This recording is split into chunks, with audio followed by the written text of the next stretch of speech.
Welcome, everybody, to another episode of Needs Some Introduction. In today's episode, we'll be discussing the fifth episode of the first season of The Last of Us on HBO, Endure and Survive. I'm able to get this episode recorded a little bit earlier, thanks to the fact that HBO has nicely made the streaming of this episode available early, since it's competing directly with the Super Bowl. So if you're getting this early and you haven't watched yet, you can watch it conveniently before the game begins. I'm sure most people will be watching the Super Bowl tonight. And as I mentioned, it's currently available. This is a bit of a supersized episode, over an hour long, including the featurette at the end, which I do recommend people watch, about the production of this big, sprawling, really the most impressive production so far of this show, really showing this big budget that they have. Next week, we go back to our Sunday night schedule, so I probably can't get these episodes out until Monday. Meanwhile, we continue to cover Your Honor, the Showtime Bryan Cranston show, which is also halfway through its season. As I've mentioned previously, we will also be covering, not coincidentally, an HBO and a Showtime show concurrently, Yellow Jackets on Showtime and Succession on HBO, both of those beginning as soon as these episodes wrap up, just 1 week later, and we'll be covering both of those. Make sure you subscribe so you know when all that becomes available. And there'll be other shows I'll be covering along the way. There's quite a few interesting shows that'll be popping up between then and now, including Shrinking on Apple TV Plus and Poker Face on Peacock, which we are also currently watching, and very much two really solid shows, in my opinion, especially Poker Face. If you'd like to support the show, drop us a line. My sister and I get into an interesting conversation about what I think is a pretty cynical worldview here at the end of this conversation, so stay tuned for that. And I'd love to get your perspective on whether you find the show to be cynical or not. I personally do find, so far at least, the show to be cynical. Drop us a line with your opinion. needssomeintroduction@gmail.com. And during your Super Bowl celebrations, do recommend this to any friend or family who might be asking you for a podcast recommendation, especially if they're watching one of these shows, or maybe exclusively if they're watching one of these shows. And expect that Tuesday I might be dropping a special Valentine's Day recommendation episode. Very short, little Valentine's from me to all of you. So let's get into the episode. Episode number 5, called Endure and Survive.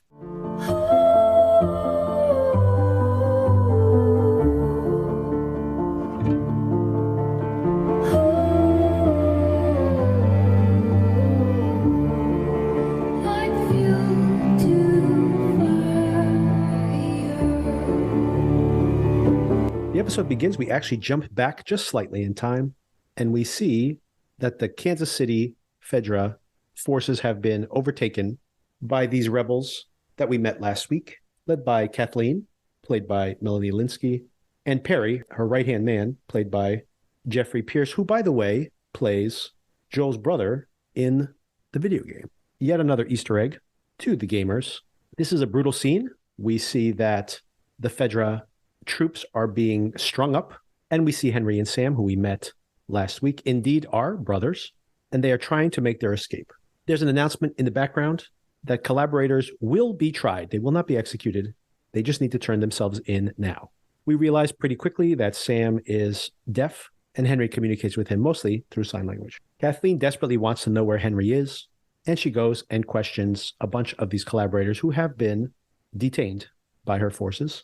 She clearly has nothing but disdain for these people who simply betrayed others for some creature comforts, apples, alcohol. But she says she'll give them a fair trial, or they can all die unless they tell her where Henry is. Someone speaks up, one of these imprisoned people, and tells her that they've gone to meet with the doctor we met last week, her former obstetrician. She exits after getting this piece of information. They don't know where the rendezvous is. They simply know who's meeting. She tells Perry that this is the number one priority to find them. Perry actually thinks we do have the city, the perimeter, guarded. We can just wait them out if they try to exit. She's not happy with this answer. He also mentions to her, are we really going to put them on trial? And she says, absolutely not. Just kill them and burn them. Back with Sam and Henry, we see that they have met up with the doctor. This is the nest we found with the superhero drawings Kathleen and Perry located last episode. The doctor goes out to surveil the situation and maybe find some food, but never returns, as we know. Sam likes to draw. We saw many of his drawings last week. He loves comic books and superheroes. As days pass, they run out of food. Sam is hungry, Henry informs Sam that the doctor's probably dead and is not coming back, and they're out of food. Henry knows that they're going to have to make a move soon, paints Sam's eyes with the superhero cowl, the red cowl that we saw last week. And this is when Henry hears gunfire outside, which of course is the encounter between Joel and Kathleen's forces from last week. Henry thinks this is an opportunity, some other outsiders that they can partner with. They pursue them through the city secretly and stumble upon Ellie and Joel's hiding place, encountering the broken glass, but working their way around it. And this is where we catch up with the final sequence from last week. After the standoff, Joel, of course, is very skittish and very brusque in his interactions, which is not doesn't build a lot of confidence with Henry and Sam.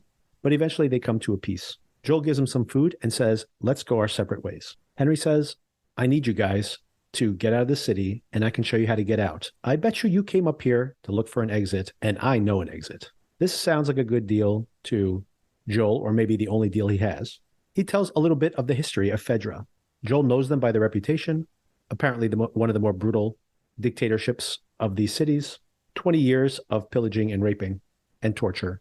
But Henry says, I'm even something worse. I'm a collaborator. Joel says, I don't work with rats. And Henry says, you're going to have to. Joel says, what do you need us for? You do seem to be doing a pretty good job.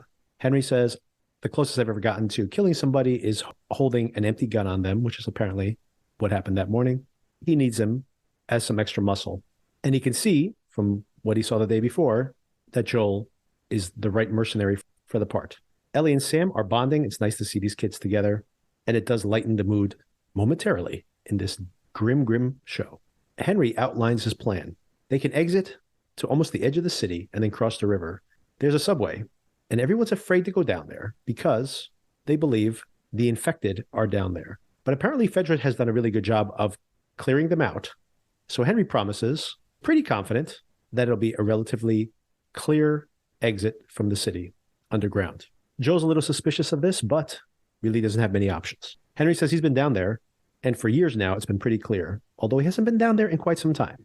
They do initially actually have a pretty clear exit from the city. Another much needed moment of humanity here when they encounter a school of some kind, so some vestiges of some society underground. Apparently, this is also explored in the games.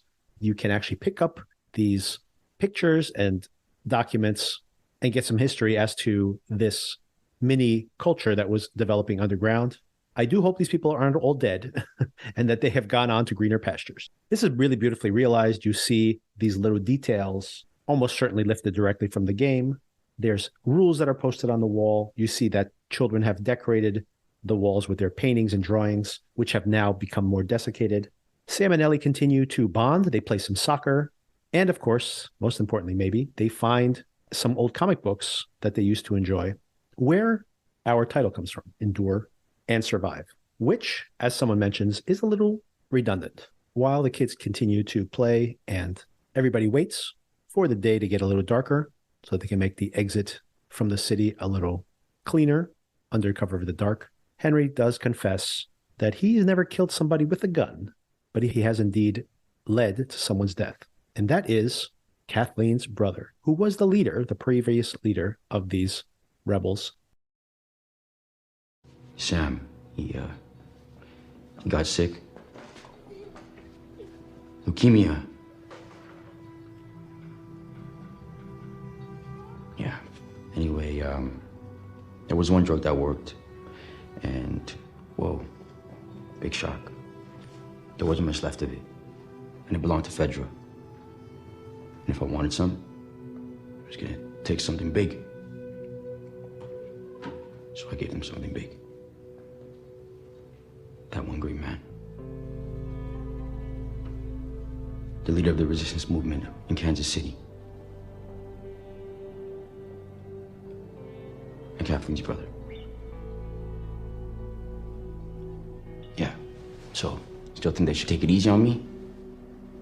Or am I the bad guy? Kathleen, meanwhile, is visiting the bunk where she slept with her brother, where they grew up together. And she speaks to Perry. He kept her safe when they were growing up. Apparently, her brother had told her to not seek vengeance if they killed him. And she's judging herself. She's not good enough. She's not as good as her brother. She wants revenge. Perry tells her, you know what? Your brother was a great man, but nothing changed under his leadership. And this rage, this anger, has fueled Kathleen and has fueled all of them to overtake the Fedra forces. So he is loyal to her. At this point, we're only about 2/3 of the way through the episode, but things are really about to go crazy on this show. And this is just one tense action sequence after another. It starts as Joel, Ellie, Sam, and Henry are casually strolling out of the city. Everything seems to have gone perfectly to plan. It's night now, and suddenly a sniper shot zips past them.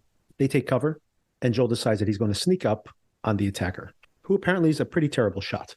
Joel does come upon this old man standing guard, sniping, and he begs him to please just put the gun down. He doesn't want to have to kill him, but he does not. We hear the gunshot. Joel puts him down, but then we also hear on the radio Kathleen saying, "Stay put.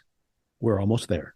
We see everybody coming, apparently, led by this armored vehicle with a giant ram in front of it. It's plowing through all of these cars on the edge of town. Ellie, Henry, and Sam are trying to take cover, and Joel is taking shots at that bulldozing truck. Once it gets close enough, he does indeed kill the driver. The car smashes into one of the buildings here on the edge of town, and it explodes. In the aftermath of the explosion, Kathleen is telling Henry and Sam to show themselves. And she has her own philosophy on life. I'll come out. Just let the kids go. No. Sorry. The girl is with the man who killed Brian, and Sam... Well, Sam's with you. You don't understand. But I do. I know why you did what you did. But did you ever stop to think that maybe he was supposed to die? He's just a kid. Well, kids die, Henry. They die all the time. You think the whole world revolves around him? That he's worth everything? Well, this is what happens when you with fate. Get ready to take him and run. Yes. Kathleen does not believe in messing with fate and that it's going to end how it's going to end. And with those fateful words, the explosion has opened a hole in the ground. And from that hole comes the ravages of hell itself in this incredible sequence of these infected swarming out from this hole. And this is a truly terrifying sequence. It makes you think about how this was the state of the world not that long ago in the world of this show. Perry tries to save Kathleen. They're well armed, but completely outnumbered. And these swarming infected are killing everybody. We see some pretty incredible versions of these creatures. We have one of these clickers, probably played by some acrobat, who can flip and flop through a window and from the back seat of the car to the front seat of the car. Very, very memorable and strange creature. And then we see for the first time one of these creatures called a bloater in the world of this game and show, which is one of these clickers, but absolutely enormous. And apparently so strong that it can tear people apart limb from limb. Once again, not sure how this would work. Being zombified in the world of all of these movies and games apparently gives you superpowers. Ellie makes her escape. Joel is able to track her with the sniper rifle and is able to just pick off these creatures as they try to run her down. Meanwhile, Sam and Henry are trapped under a car trying to kick away these creatures. Ellie's able to use her knife to come up behind the creatures and stab them in the neck to incapacitate them. And Henry, Sam, and Ellie try to make their escape towards the building where Joel is sniping. As our quartet reunite and are about to make their escape, Kathleen is there, and she's about to take her shot when that strange little acrobatic child, perhaps, clicker, pounces on her and kills her. And in this moment, it seems that our foursome has successfully made it out of the city. We see them on the other side of the river, presumably holed up in an abandoned motel. Sam and Ellie are reading another comic book. Henry asks Joel if it's okay if they tag along. It would be nice if Sam had a friend. Henry goes to tuck in Sam, tells him don't stay up too late. But of course, they decide to stay up late. That's what kids do. Sam tells Ellie, you never look scared. And Ellie makes a joke about it, but she does admit that she is afraid of ending up alone. Sam is afraid that when you turn into one of these creatures, it's still you inside, which is a chilling thought. And then he shows her that he's been bitten. She shows him that she's been bitten before too, but she has not turned. And she tells him, my blood is medicine, cuts her hand, and sweetly tries to cure him by rubbing it into his wound. Sam asks Ellie to stay up with him, to watch him, to make sure he doesn't turn. She promises she will, but inevitably, she falls asleep. The next morning, he's staring out the window. And when she goes to check on him, he attacks her. He's now one of the infected. To protect Ellie, Joel pulls his gun, but then Henry pulls a gun on him, only for him to then kill Sam himself. And then, despondent, after having killed his brother, after having sacrificed everything to rescue this one person, all for naught, he shoots himself in the head. Joel and Ellie bury their bodies and leaves him a note. I'm sorry, written on one of these reusable sketch pads. I forget what they call those things, but we all had them when we were kids. Joel seems touched. And now our foursome, down to a twosome once again, walk off into the sunset. So what are my thoughts on this episode? What a thrilling and impressively produced episode, which is once again just incredibly, incredibly depressing. Here we have Joel and Ellie encountering, once again, even in all of its flaws, a mirror image of them also sacrificing and trying to create a family. In the case of Sam and Henry, literally a family, sacrificing everything to rescue each other. And once again, all for naught. So, what a rough week on this show. Can this show get any grimmer? I don't know how much grimmer I can go and tolerate this. I will keep watching it, everybody. But what are your opinion? Are you vibing with this show? I find this to be impressive to watch. Absolutely an impressive watch. Exceptionally well made with excellent performances, across the board, excellent performances. But boy, what a non-ending downer of a show this is, at least until this point. And it shocks me, honestly, the absolute phenomena that the show has become, the incredible ratings it's been getting from a show that on its surface, is not entertaining. And I don't mean that as an affront, by the way. I mean that as the fact that this is not a conventionally entertaining show. It is a grim watch. And but the audiences are loving it. So let's get into my conversation with my sister, where I get into my mixed feelings about the show in much more detail. All right, Celia. So we got to see the latest episode of The Last of Us, just like everybody else in America or I guess around the world possibly too, got to see this earlier than usual, which is nice from a production standpoint. Get it out of the way as quickly as possible.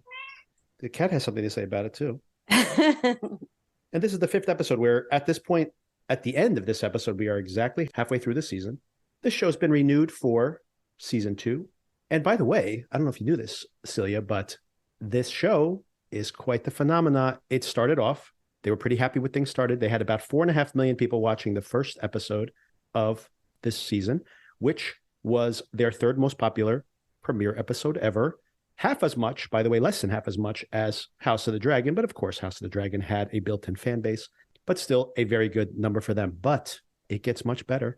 Episode 2 went from 4.5 million to 5 and change. Episode 3 with Bill and Frank went to over 6 million. And then episode 4, last week's cliffhanger episode, got almost 8 million viewers on day 1, which basically is on par with where House of the Dragon was at its run. So pretty phenomenal. And hey, given this episode being available early and what happens in this episode, the most action-packed of these episodes so far, I have a feeling this thing's going to jump up even higher. Maybe it'll be bigger than House of the Dragon. So and it's only halfway done. So this is quite the phenomena they have on their hands. It does make me worry about the state of America if this is what everybody's choosing to watch, but we'll get into that. So this episode is called Endure and Survive. And that is from a comic book that they find, Ellie and Sam, who bond a little bit here underground, find the remnants of an underground society, which is also in the video game, by the way. So what did you think of the episode overall? This was my favorite episode so far. Yeah. Because of what you were saying. It was completely action-packed. I was stressed out the entire time, hoping that these people would survive.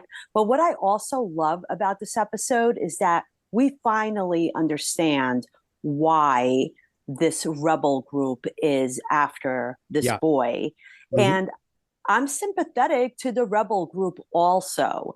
If someone killed you for whatever reason, I would feel like I would need to get vengeance. I would just be blinded by rage. But then at the same time, I also see why he would do that. And the fact that he had such love for the person that he had to I guess, expire in order to save his little brother, because we find out it's his little brother. Yeah. I'm sympathetic to all of the characters, regardless of the violence that's ensuing because of the situation. And then the underlying situation pops up at the end. That scene was horrifying. So the whole episode is amazing. Everything about it was way more than I was expecting. Yeah, I agree. I thought this was the most satisfying from just a visceral standpoint. And it has all that complexity you mentioned. You sympathize, obviously, with everybody in this circumstance. You see Ellie and Joel. Basically, Joel is siding with someone that he morally disagrees with. He has a philosophical disagreement that he will not collaborate with these collaborators, these Fedra collaborators. But in this circumstance, he has to make that compromise, because he's probably going to get killed by the people that he supposedly is morally aligned with. They're not going to listen to his story. And like you mentioned, you see Kathleen is absolutely right to be furious. However, I would say her single-minded goal of retribution not only is in the end, sadly, just killing off 2 children, basically, that she gets everybody killed. So regardless of what her morality is, this is the wrong approach. It got all her people who could have exited. They're literally at the exit of the city. Crossing the river protects them from their current circumstance, but they are so dead set on exterminating these 2 boys that they all die. They all die. Well, they're determined to follow her because right. What we were talking about also several times for this show and then other shows that are also apocalyptic, things happen that are basic human nature, unfortunately, where you need a leader. There are the followers. There are people who only are looking out for themselves. What they were discussing at the beginning of this episode is the horrifying situation that everybody was put in, where there was rapings and murders and people taking advantage of the weak. There was a rebellion, and people started doing things for themselves to survive and like kind of going off in their own little camps. She was angry because they were betraying the rebels for food, for apples, she said. It makes you sympathetic to everyone except for the people we're not seeing, who basically were taking full advantage of this awful situation. And we don't even need to see them because we know those people exist. They really should have all gotten together, I guess, and defeated this system that was basically raping all of them of their rights. But that's not what happens in the real world. So the fact that they could portray that in this show is very impressive because I felt it. Maybe primarily what I want to talk about is my ongoing disappointment with the nihilism of the show, but it's possible that the second half will go in a different direction, but I don't think that's the case at this point anymore. Still remains to be seen, and I'm still interested in seeing it. But I'll touch on 2 more positive things before we get to that. One, like you said, I like the competing moralities and how you can make the argument for everyone's perspective, including Fedra, not the rapists and the people who are taking advantage. And like when you see, let's say, for example, an occupying force like the American troops in Afghanistan or in Iraq during that ongoing war, that there definitely were people who murdered and raped and took advantage of that situation. But the vast majority of them were there trying to do the right thing. And the reason I mentioned that is, as brutal as maybe Fedra was and as oppressive and authoritarian as their regimes were, the simple fact is the quarantine zone just fell a few days ago, and now everybody is dead. So as brutal as it was, and I'm not saying that show has the perspective that they're right, those people are still alive once the quarantine zones are in place. And when the quarantine zones collapse, everybody is exterminated by this virus. So that is to say that it is brutal, but perhaps necessary, at least in the center of the city. And of course, you also have all these other competing factions. Sam and his brother, obviously, he sacrificed everything, probably can't even live with himself, considering what he sacrificed to try to rescue his brother, which, of course, once again, to the nihilism of the show, is all a moot point at the end. He has to end up killing his own brother after all that. And of course, that means he has to kill himself. So there's a lot of cynicism and nihilism here, which I bristle against. But I do want to focus on those really, really positive things that I thought we saw in the episode. One was just seeing Ellie and Sam together, and also seeing that there was this underground community, which of course is no longer there. So remains to be seen. Did they escape? I hope so. Or were they just exterminated like everybody else? I have a feeling that the thumb on the scale is probably on the latter, considering how dark this show has been.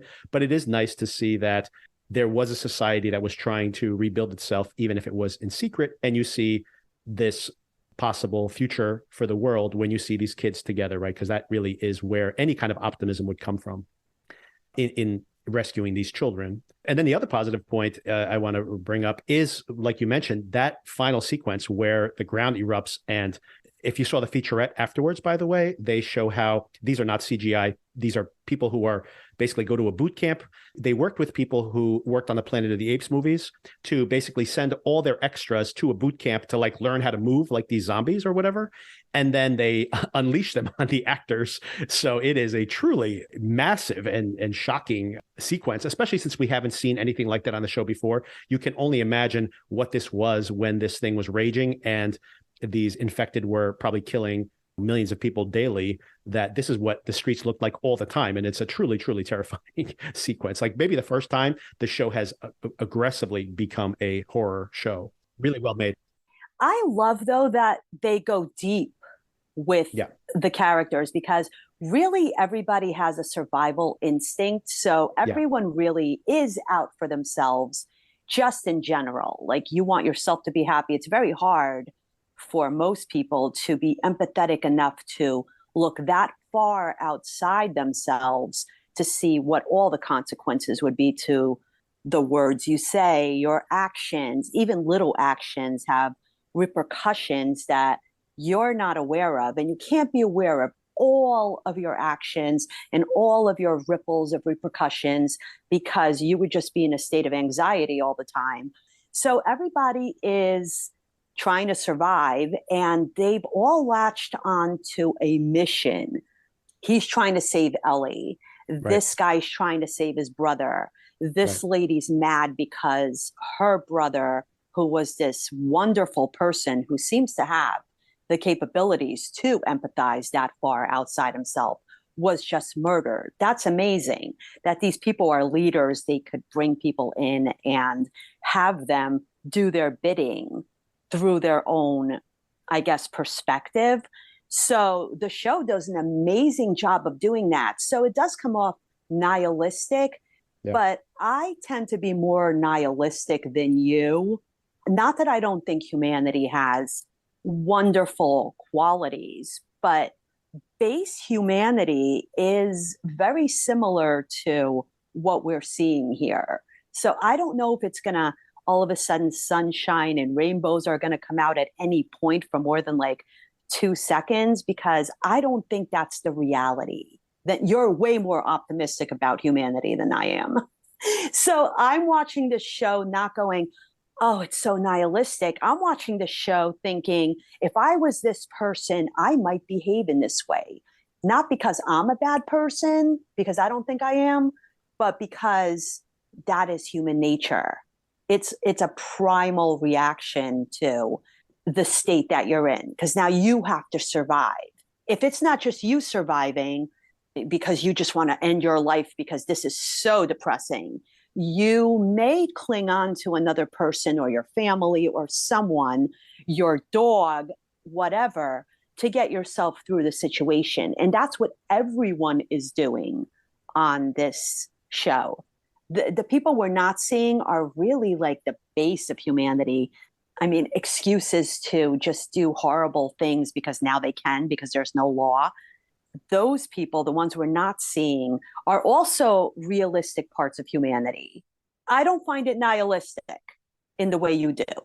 I would say if this is the end of the show, not that it is, obviously, and there might be more humanity to be exposed in these ongoing stories, but at this moment in the show, this show is absolutely a nihilistic show. This is a show that is saying that without the constraints of society, we would simply just eat each other, and which is insane, as in my perspective, this Hobbesian view of the world. Because, like, for example, Hobbes himself says that people are just these without society, that we are just these apes that would kill each other off, which of course is hilarious on its face, because apes don't do that, right? Apes are collaborative animals. So calling us these vicious apes that would just only selfishly destroy ourselves is contradictory in and of itself. And like I said, also previously have said on previous episodes, it's contradicted by the history of humanity itself, right? We have organized over and over again. We have always try to organize ourselves. That's how we built cities. That's how we built countries. Agriculture was born by the fact that one person would grow crops for everybody else, and then everybody else would have time to learn other skills. That then, of course, that's how economies developed. And I'm not saying that's, oh, Victor, you're so naive. And I'm talking about the actual society, the actual history of humanity. That's what I'm talking about. And that's what it's gotten us to this point. But there's also been really tragic things that happen because people are so base. I will totally agree that not everyone. Well, that's the point I was about to make, is that is where I say the show is nihilistic, because, and once again, I can be proven wrong by this. There may be, when we get to Wyoming next week, by the way, which is where we're headed, that there is a culture that's developing up there where people have said, you know what, we left the cities to be raided and kill each other off. And everybody who didn't want to become a scavenger has actually organized in some other part of the country. It may very well turn out to be the case that is what we're going to see in the second half of the season. I'm just talking at this point, we have not seen that, right? What we have seen is everybody is purely selfish and base and would kill somebody just for an apple, right? And then that is, once again, contradicted by the history of humanity. But beyond that, it's also just, I think about the fact we have a friend who just had her second cancer scare. Luckily, it turned out to not be the case, but we were worried there for a while. And it made me think about the fact, in the context of the show, that it's not like people every single day get diagnoses that they're going to die. You'll be dead in 6 months. You'll be dead in 3 months. And this show would have you believe that person is going to start robbing banks and becoming a serial killer, because who the hell cares? I'll be dead in 3 months. And that's not what happens, right? They choose to spend their lives with their families. They try to do something positive. And I'm not saying that some people don't become cynical monsters and destroy everything around them. Absolutely. It happens every day. We see it on the news. That is what makes the headlines. But what we don't see in the headlines is the 98% of people who say, I'll be dead in 3 months. I'm going to try to make the world a better place, which is exactly what 90-something% of people do. But that doesn't make the headlines. But and this show has not shown us that side of humanity yet. If you take someone who has these tendencies to just while out, they don't care, and then they find other people who are just like them, and they are out there, because there are, in my opinion, bad people out there. But we are not seeing people fortifying themselves and protecting themselves against the criminal gangs, which absolutely, I 100% agree, would exist. We're not seeing that. We're seeing everybody is exterminating everybody, and they just have different rationale for what they're doing. I find it way more realistic than you. And I am totally into pretty depressing, morbid shows, because I almost am outside looking in going, I wonder what would happen if this thing occurred and you ran into this element. And so to me, it seems realistic. I'm not afraid of it. I'm just seem to be more aware of it. So I like this show, like where it is. I don't mind that it's nihilistic. I feel like this might happen if this awful thing happened. Then again, I would like to see some, sunlight for a minute or two, as you would like to see. It's not bothering me that I haven't seen it yet. Yeah, just the perspective of the show right now is, except for like the moment where we see like Bill and Frank like planting strawberries, this world would have us believe, except for Bill and Frank, except for them, that you would never plant a strawberry. What you would do is you would murder someone, eat their strawberries, and then instead of planting those strawberries, you would go find someone else to murder and then eat their strawberries too. And then when everybody has been murdered, you would drop dead because there would be no more people to murder for their strawberries. And I'm like, I think at some point, people would plant a strawberry. That's just my guess, because once again, we still have strawberries. We have not killed each other off for our fruits and vegetables. They still grow in the ground. People still cultivate. People still grow things and eat things. They don't just eat each other in the world proper. That's what I'm talking about. Even those two guys isolated themselves in a way that From the scavengers, was, absolutely. Because the yes. show's perspective, that's what I'm saying. Because the show's perspective is that no one's going to help me farm my strawberries. Everyone will murder me for my strawberries or for an apple, according to the metaphor of this particular episode. And by the way, that's the other reason that I feel a little exhausted by the nihilism of the show is if we are to believe that everybody is deep down inside purely just one step removed from being a monster that would kill everybody around them for one more day on Earth, they would murder every relative they have just to live for 5 more minutes. If that's true, then why would I root for anyone on the show? Like, aren't we just waiting to watch everybody die? And I'm like, the sooner the better. Let's just get rid of everybody. I'm rooting for people who are able to survive in this situation by holding on to the humanity that they were born with, I hope. There are just people who are much stronger than other people. And you thought the only way you could survive is to jump in with a stronger gang and, you're just part of their group now because you're not strong enough to go out by yourself. It might just be easier to fall in with this aggressive, nasty gang type situation because they're going to tell you what to do. They're going to tell you where to go. And this is what I'm looking at when I look at this show.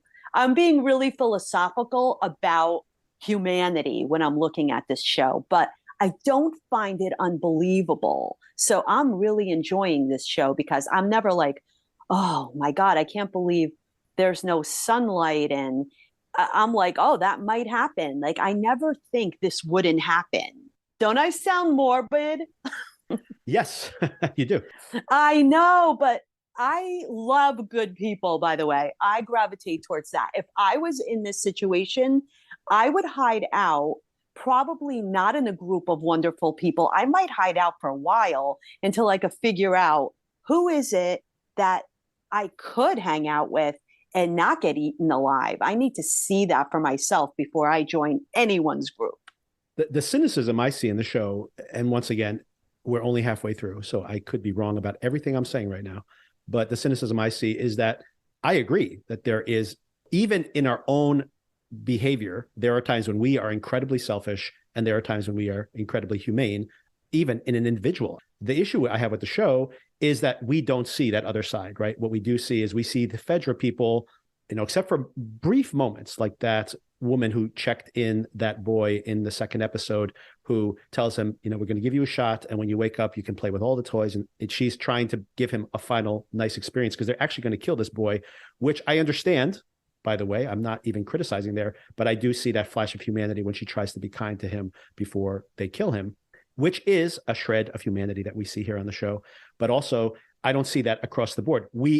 And here's where the cynicism comes in. We see, again, in this episode where there's this underground school where these kids have decorated the walls and obviously everything is painted. So this didn't last a week. This thing was there for some period of time. Maybe these people had these secret schools underground for years. Maybe they were hiding away from Fedra and from these darker militias that were roaming the streets as well.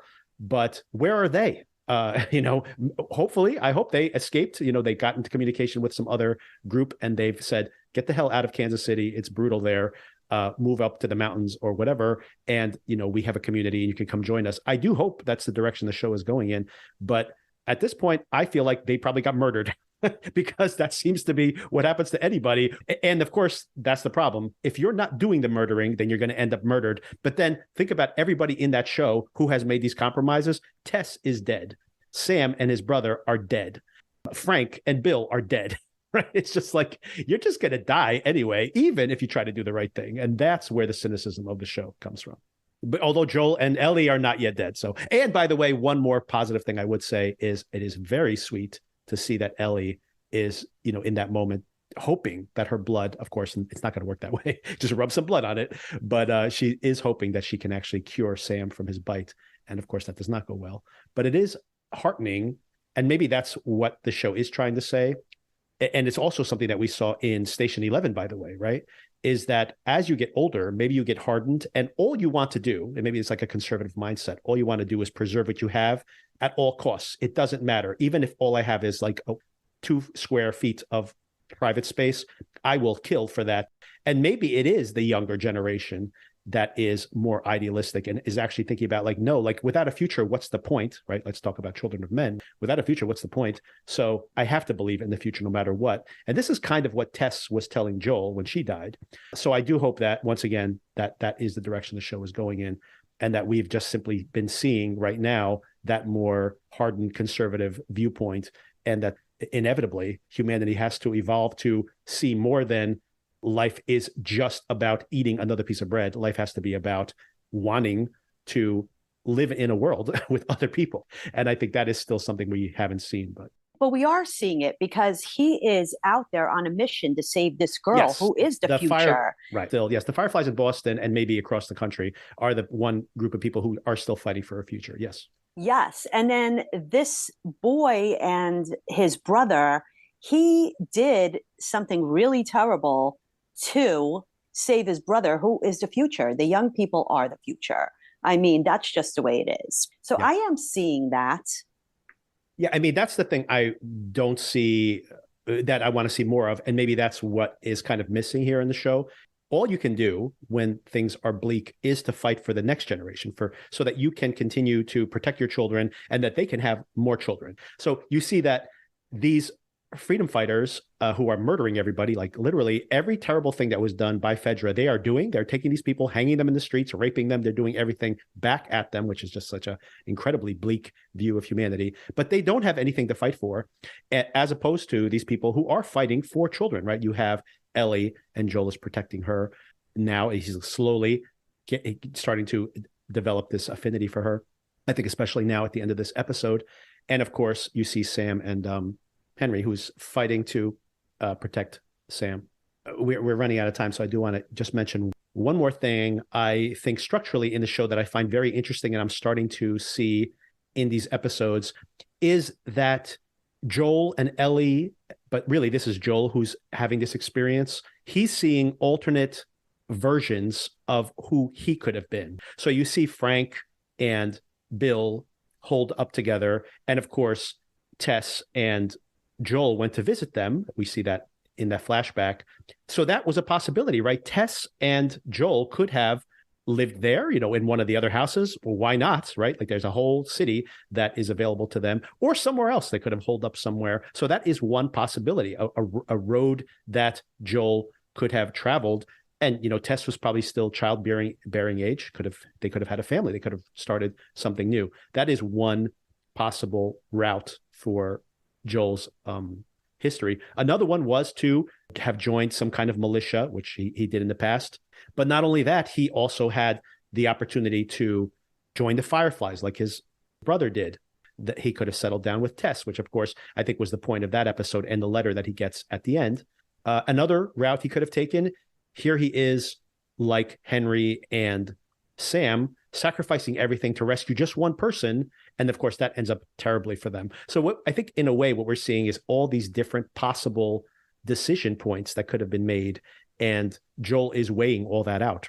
We do have to talk about how amazing he is at sharpshooting.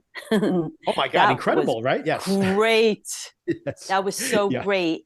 That is a little video gamey, by the way. There's a couple of things I hear that I'm sure they're there as Easter eggs for the video game players, but it is a little video gamey where he can pick off, like basically just pick out her in the crowd. Not only is he an incredible shot, but there are people who are emptying their clips into the heads of these mushroom heads, which of course, how accurate are you going to be shooting into, like you basically have to sever this thing's spine each time, which he is easily doing from, 100 yards away. So very, very questionable how accurate that is. The other thing that is very, very much video gamey is this giant bloater, as they call them, one of these giant clickers that comes out of the ground, which literally tears people in half. So he's not even going to bite you. He's just going to rip you apart. And that very much feels like, kind of like a boss level in a video game as well. And what a great actor he is. Like when he is up there all anxious, trying to save her by shooting these creatures so accurately, he's shaking. Like he is, oh, yeah. I can feel the anxiety come. Great actor, amazing casting. Pedro Pascal is such an incredible actor in general, by the way, that he is somehow so in touch with his emotions. There is a viral video that's, it still shows up on TikTok all the time, but you should just watch the original video where he is doing a play reading during the pandemic. It's him and Paul Giamatti on a Zoom, and they're basically reading through a play. This was something they were doing as a fundraiser where famous actors during the pandemic would perform small one-act plays, and then they would charge ticket prices, etc. He's in the middle of this conversation with Giamatti, and he starts to laugh hysterically, and then his laughing turns into crying hysterically. It's incredible. It's incredible. I'm like, wow, like, how do you do that? That's like so amazing that you could just do that on the fly. But anyway, he is very much an impressive actor, and he has to carry this whole thing on his shoulders, and obviously they have picked the right actor to do that. So yeah, next week we are headed to Wyoming. I do like seeing that his brother is going to call him out for some of the really, really scummy things that he's done along the way. So maybe this show is going to suddenly have this conversation that I'm trying to have about what is the cost of selfishness and what is the cost to humanity in acting purely selfishly. So I think that is maybe the pivot point I'm hoping to have in this show. Up until now, I find it a little too one note downbeat, although you make a very important point that these fireflies, it's almost something I've forgotten because it's so long ago now in the show, but that these fireflies do believe in the future, right? They're saying like, even in the darkness of light, look for the light, which is the firefly light. And just their motto itself is saying that, we're still here no matter how dark things get. Hopefully there is some light at the end of the tunnel and it's not a train coming our way. All right. So I think we can end it there. And next week, it's back to Sunday nights. Unfortunately, we do not get these early previews of the episode. I very much enjoyed being able to record early, but I don't think it's going to last. And I'm going to see you in an hour. Yeah, exactly. I know. See you in an hour. I can't wait. I'm going to get lobster. Oh, nice. All right. I'll publish this tonight probably, and I'll let you know. Okay. Cool. Right. Bye.